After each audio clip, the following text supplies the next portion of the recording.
تو ہندوؤں نے کہا جی ہاں مفتی مظفر حسین صاحب اگر گواہی دے دیں کہ زمین مسلمانوں کی ہے تو ہم دے دیں گے. تو مسلمان بڑے خوش ہو گئے, مفتی مظفر تو آخر مسلمان ہے تو ہمارے حق میں گواہی دے گا. تھا ان کا قبضہ ناجائز. تو جب وہ عدالت میں تشریف لائے مسلمان بڑے اطمینان کا ہوں جناب ساڑھے حق فیصلہ ہونا, چونکہ آج کل صرف سچ کو کون دیکھتا ہے.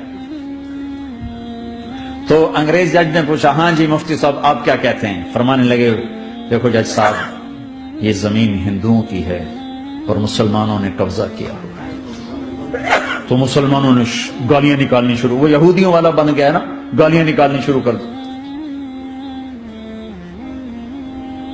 تو انگریز جج نے کہا آج مسلمان ہار گئے اور اسلام جیت گیا. آج مسلمان ہار گئے اور اسلام جیت گیا.